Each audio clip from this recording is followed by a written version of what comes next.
좋아요, 구독. 기후에 영향을 받는 그런 섹터는 대표적으로 뭐가 있을까요? 그렇죠?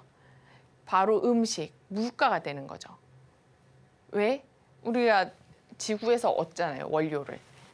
얼마 전에 제가 지난번에도 말씀드렸듯이 오일 가격이 굉장히 많이 상승했죠, 올리브유. 그거에 이어서 이번에 이제 초콜릿 가격이 곧 인상이 됩니다.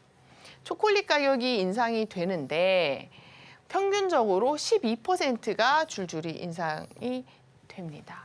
가나 초콜릿 뭐 이런 거 그런 거 쭉쭉 다 인상되는 거예요.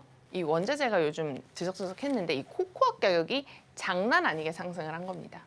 이제 코코아 선물 차트라고 보시면 되는데 코코아가 지난 2022년부터 고점까지는 378%가 상승을 했어요. 지금 좀 떨어졌잖아요, 그렇죠? 좀 떨어져서 230%가 상승한 거예요. 그래도 2배 이상 상승한 거라고 볼 수가 있죠. 그러니까 당연히 초콜릿 가격이 올라갈 수밖에 없는 거죠. 왜? 초콜릿을 만드는 주 원료인 코코아가 생산 가격이 너무 올라갔잖아요. 그래서 지금 현재 초콜릿 가격 상승이 불가피하게 됐고 롯데 웰푸드라고 하는 요 회사가 우리나라 유일의 초콜릿 공장을 보유하고 있는 회사예요. 어떤 펀더멘탈적으로 개선이 있을 수도 있지 않을까라고 봤는데 제가 언제나 말씀드렸듯이 약간 차트를 보고 들어가면 빠르고 뉴스에 들어가면 조금 늦습니다. 그래서 내가 만약에 지금 코코아 가격이 6월부터 올라간다고? 그럼 나 이제 지금 사야지 하면 내가 여기서 사면 약간 위험한 거예요. 어느 자리가 좋느냐? 바로 요런 자리가 좋은 자리인 거죠. 눌려 있을 때. 여러분 돌파매매 아시나요? 돌파매매? 돌파매매 얘기 들어보셨나요? 돌파매매는 보통 3단계로 이루어집니다. 돌파매매는 보통 3단계로 이루어져요. 돌파매매의 3단계. 뭐냐면 돌파, 디디고, 슝이에요. 돌파를 먼저 하고 그다음에 눌려요. 쓱 살짝 눌립니다. 그때 요때 지지를 하는 모습을 보였을 때 그 지지를 확인하고 슝 날아가게 됩니다. 그래서 보통 뛸 때도 여러분 마찬가지예요. 뛸 때 이렇게 제자리에서 뜁니다. 그러면 이렇게 탕 뛰면 그냥 정말 통 튀죠. 이렇게 약간 했다 이렇게 팡 이렇게 튀어야지 용수철 튀듯이 튀는 거잖아요. 그렇죠? 그거랑 비슷한 원리라고 보시면 되세요. 그래서 여기서도 항상 이렇게 약간 눌렸다가 이렇게 슝 날아갑니다. 보통 차트가. 그리고 이 돌파를 하기 전까지 굉장히 많은 시간이 걸릴 수가 있죠. 어떤 많은 시간? 1번, 2번, 3번 이렇게.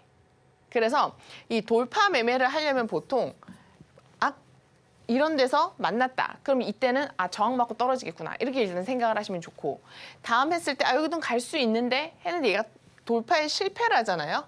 그러면 더 깊은 저점을 만들 수 있는 거예요. 왜냐하면 얘는 실패를 인지했으니까. 여기서 한 번 실패하고 계속 시도를 한 거죠. 이런 데서. 근데 결국엔 밀린 거죠. 그래서 실패를 했는데 이거 고점을 자꾸 낮추면서 밀리네 하면은 더 깊은 저점에 갈 수 있겠구나를 생각을 하시고 여기서 돌파 실패가 됐나? 근데 이 생각을 나만 하는 게 아닌 거예요. 누구나 다 이 돌파 실패했나? 라는 생각을 하면서 뚝 떨어지는 거죠. 그렇죠? 패닉셀 나오면서.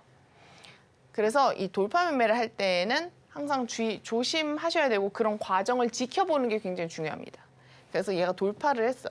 돌파를 했는데 이 위에 요 저항이 있잖아요. 그렇죠? 그러니까 한 번에 또 뚫지 못하고 이렇게 계속 눈치 보고 좀 시간을 가지다가 어느 순간에 여기 저점이에요. 확인됐네 하면서 저점을 높이다가 슝 하고 날아가는 거예요. 얘가 지금 이 주봉상에 과매수 구간에 오진 않았기 때문에 어떻게 될지 알 수가 없죠. 하지만 어쨌든 고점이라는 거 고점하고 여기에서 만약에 또 내렸다 갈 수도 있고 하기 때문에 얘가 만약에 한창 쏘고 있다. 그럼 들어가면 돼요? 안 돼요? 안 돼요. 그러면 얘 날아가면 어떻게 해요? 그러면 내 것이 아니려니 하고 보내주는 게 좋은 전략입니다. 그래서 좋은 자리가 나타나면 또 다시 한번 생각해 볼 수 있고 그때 돼서 아무래도 초콜릿 가격도 오르고 했는데 여기 그 실적 개선이랑 좀 되지 않을까라고 생각이 든다면 그때 다시 한번 좋은 자리를 봐서 도전해 볼 수가 있고 지금 현재 만약에 좀 비비다가 다시 재차 올라갔을 때 가장 큰 저항은 이제 여기에 있다라고 보시면 됩니다. 자, 우리가 이제 기후의 위기에 영향을 받는 섹터 첫 번째로 이제 물가에 영향을 받는 그런 회사를 살펴보았어요. 그러면 이번엔 기후에 또 영향을 받는 섹터가 뭐가 있을까라고 했을 때 오늘의 주제였던 AI가 영향을 받을 수 있다라는 생각을 해볼 수 있습니다. 기후 위기가 굉장히 글로벌 리스크로 크게 작용을 하고 있는데 이 AI 회사가 최근 굉장히 각광받으면서 요즘 얘네들이 전기를 어마어마하게 쓰고 있어요. 그렇죠? 근데 사실 이 많은 전력량은 여러 가지 문제가 있습니다. 물론 첫 번째 단순하게 생각하면 AI를 발전시켜야 되는데 전력망이 부족해. 우린 더 많이 전기를 생산해야 되고 우리는 더 많은 전기의 전력량이 필요해. 그걸 더 어떻게 더 만들어낼 수 없을까? 라고 이제 앞으로 나아가는 굉장히 빨리 앞으로 발전시키고 싶어 하는 그런 공급량 부족. 요거를 이제 첫 번째로 생각을 해볼 수가 있고 두 번째는 우리가 전력량이 딸리긴 딸리는데 이게 지금 글로벌 리스크에서 가장 최우선적으로 삼고 있는 이 기후의 위기를 너무 가속화시키면서 기후를 더 나쁘게 우리가 사는 지구를 더 살 수 없게 만들어주는 아주 환경 오염의 주범이 될 수 있어. 이게 두 가지 아주 큰 문제예요. 그렇죠? 그래서 AI를 발전시킴에 있어서 이거 두 개가 가장 큰 문제, 골칫덩이라고 할 수가 있어요. 그러면 자, 전력량 공급이 부족하대. 그럼 더 지어. 전기 더 만들어. 전기 만들 수 있는 거 더 지어. 더 생산해. 할 수가 있잖아요. 근데 얘네가 환경 오염에서 딱 걸려버리는 거예요. 그래서 사실 이런 기술을 하는 이런 회사들은 어느 정도 친환경적인 그런 시스템을 구축해야 되고 그걸 굉장히 제재를 많이 받습니다. 근데 그럼에도 불구하고 지금 전력량이 너무 많이 늘은 거예요. 이 AI 때문에 데이터 센터가 굉장히 커지면서 이 여러분들 집에 컴퓨터 켜놓으면 우리 항상 아시죠? 컴퓨터 켜놓으면 팬이 웽 하면서 돌아가잖아요. 그렇죠? 근데 내 컴퓨터가 고물이 돼. 점점 고물이 돼. 그러면 어떻게 되죠?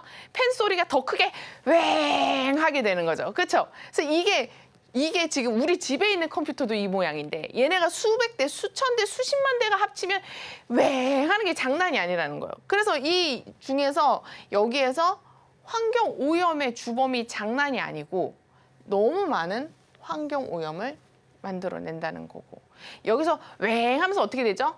우리가 여러분들 기억나시나요? 어렸을 때 그 컴퓨터 게임 막 한참 하고 있다가 엄마가 이렇게 탁 문 열고 들어오면 컴퓨터 안 한 척하죠. 그렇죠? 그러면 이렇게 탁 얹어보자. 컴퓨터 위에 손을 탁 얹습니다. 뜨뜻하네. 컴퓨터가 뜨뜻해요. 그럼 어떤 뜻이에요? 계속 놀고 있었구나. 그렇죠? 이런 뜻이죠. 그래서 컴퓨터를 많이 쓰고 있으면 뜨겁잖아요. 그렇죠? 그런 게 또 온실 효과, 온난화 이런 거 지금 가속화시킬 수도 있잖아요. 아무튼 환경 오염적으로 주범이에요. 너무 안 좋아요. 근데 우린 지금 글로벌 위기를 외면할 수가 없어요. 그렇죠? 기후는 너무나도 중요한 롱텀 리스크 넘버 원이니까요. You still my number one 기억나요? 그래서 지금 환경 오염이 엄청난 위기입니다. 그래서 이거를 지금 해결을 무조건 하면서 가야 되는 거지 해결을 안 할 수가 없어요. 그래서 요새 하고 있는 게 뭐냐? 일단 전기를 좀 친환경적으로 좀 만들어 보자. 그렇죠? 원료를. 그래서 태양력이냐, 풍력이냐, 뭐 난리가 났어요. 요즘 요쪽 섹터들이 난리가 났습니다. 난리가. 예를 들면 데이터 센터에 태양력으로 이 패널을 만드는 업체 그런 기업들이 굉장히 크게 올랐죠. 보통 이 미국 기업이 이제 퍼스트 솔라라고 하는 기업인데 이 친환경 그러니까 태양광 이 패널을 만드는 요런 거에서 이 주식만 오른 거예요. 다른 태양광들은 그렇게 좋지가 않습니다. 예를 들면 이 선런이라고 하는 거는 미국 최대의 가정용 태양광 설치를 하는 주식이에요. 가정용 태양광 설치 패널. 그런데 이 기업의 주가를 보면 지금이니 언제 오니? 지금 하고 있어요. 근데 약간 여기가 지금이니로 약간 보여요. 제 눈에는. 약간 여기가 만약에 저점이라면 여기 저점 확인하는 리테스트 자리가 되거든요. 여기가. 그래서 요 이후로 다시 51선으로 좀 올라왔다는 거. 그래서 이번엔 진짜 취급이니 약간 생각을 하고 있는데 이 기업이 갈지 안 갈지 모르겠지만 지금 역사적인 저점입니다. 그래서 이 가정용 태양광 설치, 지금까지 이제 AI 데이터 센터에 퍼스트 솔라가 일바로 끊었다고 하면 결국에는 우리 이 글로벌 위기는 꼭 해결을 해야 될 문제고, 이 가정용 태양광 설치를 하면 정부에서 여러 가지 혜택을 준단 말이에요. 그렇죠? 여러 가지 혜택을 주는데 이 혜택이 점점 커진다라고 했을 때, 그리고 가정에서도 쓰는 전력량이 점점 커진다라고 했을 때 결국에는 이 기업도 이제 뒤따라서 가정용 태양광도 좀 빛을 발하는 날이 오지 않을까? 이제 그런 생각도 들더라고요. 그래서 다시 이제 퍼스트 솔라로 오면, 퍼스트 솔라가 데이터 센터에 이 태양광을 납품을 하면서 얘가 주가가 2024년에 엄청나게 상승을 했습니다. 지금 어마어마하게 상승을 했어요. 그래서 보통 미국 주식을 보면 미국 주식이 좀 먼저 가고 우리나라가 좀 뒤따라가는 경향이 있어요. 뭐가? 유행이. 근데 이게 주식만 이런 게 아니라 많은 면에서 그렇습니다. 미국에서 뭐 예를 들면 도넛, 햄버거 이런 거. 미국에서 뭐 잘 나가는 햄버거 집이 왔대, 한국에. 한국 상륙이 그럼 어떻게 돼요? 미국보다 훨씬 늦죠. 그렇죠? 그리고 한국에서는 이렇게 수입이 쭉 올라가죠. 정작 미국에서는 뭐죠? 이거 동네마다 하나씩 다 있는 햄버거 집인데 이미 다 자리를 잡고 뭐 그저 그런 이런 경우가 되게 많다라는 거예요. 미국에서 좀 유행이 먼저 있고 그다음에 이게 여기서 전파가 되고 한국에 와서 좀 오르고, 이게 약간 삶의 지금 순환 상태입니다. 우리의 일상 속에. 그래서 보통 미국 주식이 이렇게 먼저 가면 관련 종목들이 한국이 좀 뒤따라서 늦게 가는 경향이 조금 저는 있는 것 같아요. 그래서 그런 걸로 봤을 때 이제 하나솔루션이 최근에 많이 올랐는데, 근데 미국에서 이 진작에 오른 거에 비하면 좀 너무 느리게 오른 게 아닌가 이런 생각이 좀 들기도 해요. 근데 어쨌든 간에 지금 저점에서 한 50%가 올랐어요. 이러한 영향으로. 근데 사실 미국 주식은 상한 하한이 없기 때문에 하루에도 막 이렇게 굉장히 잘 오릅니다. 물론 이게 달러이기 때문에 보는 게 또 다를 수도 있지만, 그래서 미국 주식에 비하면 우리나라 좀 가긴 갔는데 좀 그렇게 50% 정도면 뭐 많이 갔다 생각할 수도 있지만 어떻게 보면 또 많이 갈 수도 있죠. 많이 간 것 같지도 않은 라고 생각을 할 수도 있고, 어쨌든 뒤따라서 가는 게 아니냐라고 생각을 했을 때 이 차트는 그렇게 나쁘지 않습니다. 이 차트는 여기가 지금 돌파를 했잖아요. 그렇죠? 돌파를 해서 여기에서 이 라인을 지켜준다면 앞으로 좀 잘 올라갈 가능성이 좀 있죠. 그렇죠? 그런데 여기에 지금 저항 라인들이 있기 때문에 여기 매물대에서 좀 지금은 좀 지지부진할 수도 있겠다. 그런데 여기에서 어떻게 보여주는지를 좀 관찰을 하고 어느 순간이 돼서 힘이 받으면서 거래량이 붙는다. 그러면 좀 올라갈 수도 있지 않을까? 그런 생각이 드네요. 자, 그래서 이 두 개를 결정적으로 이렇게 비교를 해보면 비슷한 섹터라고 봤을 때 이 미국 주식은 퍼스트 솔라 같은 경우는 저점이 이미 2023년 겨울에 있었고 이때부터 여기서 바닥을 다지고 최근에 이렇게 급상승을 한 것을 볼 수가 있습니다. 그런데 우리나라의 하나솔루션 같은 주식은 이때 좀 잠깐 오르는 듯 하더니 저점을 갱신하면서 이렇게 떨어졌죠. 물론 기업마다 뭐 여러 가지 실적이 다를 수도 있고 펀더멘탈이 다르니까 언제나 뭐 그런 게 반영돼서 그럴 수 있다라고 생각을 할 수도 있죠. 하지만 전체적인 틀은 비슷한 섹터는 좀 따라가는 경향이 있다라고 보실 수가 있어요. 그래서 얘는 저점을 여기서 하고 얘가 엄청나게 상승할 때 하나솔루션도 한 50% 정도 따라서 상승했다라고 볼 수가 있습니다. 그래서 요런 느낌으로 봤을 때 요즘 이제 슬슬 피어오르는 뉴스로는 그런 게 있죠. 태양광 이제 한번 끝났고 다음은 풍력인가? 뭐 이제 이런 얘기를 하는 거죠. 다음 풍력, 태양광 풍력도 아니면 뭐 원자력, 뭐 천연가스 뭐 이런 식으로 이제 얘기가 나오는 거예요. 샘 알트먼이 이제 AI계의 지금 뭐 최고 왕자라고 할 수가 있는데 왕이죠. 왕자 좀 일론 머스크랑 누가 왕일까 하고 있는데 아무튼간에 AI 그 분야에서는 굉장히 인싸이죠. 인싸 정도로 합시다. 그래서 샘 알트먼이 투자한 오클로가 얼마 전에 스펙 상장을 했어요. 이 스펙주라고 하는 것은 이제 어떤 회사가 자체적으로 경로를 통해서 상장하기에는 기업이 좀 약하다. 뭐 무궁무진한 발전 가능성은 있지만 좀 약하다. 그런 경우에 스펙이라는 우회 경로를 통해서 미국 증시에 상장을 합니다. 그래서 그때 보통 처음에 받는 기본부터 시작하는 게 10불이에요, 10불. 그러니까 이거는 지금 주가라고 보시면 안 돼요. 그냥 10불로 시작해서 10불이라고 보시면 돼요. 그렇게 했다가 뭐 어디가 인수합병 됐는데 이거 이제 상장한다면서 상장일에 가까워지면서 쭉 상승을 하고 상장됨과 동시에 폭락을 딱 하는 게 스펙주의 기본 루트예요. 기본. 굉장히 전형적인 형태예요. 어떻게 보면 또 좀 안타깝죠. 상장하자마자 폭락하니까 보통. 그래서 샘 알트먼이 AI 관련해가지고 에너지 기업에 투자를 엄청 많이 했어요. 같이. 왜냐하면 AI와 이 기후, 전기 이게 다 연결이 되어 있으니까요. 그렇죠?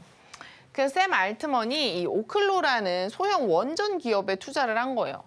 그래서 사람들이 지금 또 생각하는 거죠. 아, 태양광 한번 갖고 자 다음은 그럼 원자력인가? 뭐 이렇게 생각하는 거죠. 그렇죠? 그래서 이런 것도 한번 아이디어로 넣어보면 어떨까 해서 가지고 왔고 이제 상장하면서 마이너스 50% 하루에 찍고요. 그렇죠?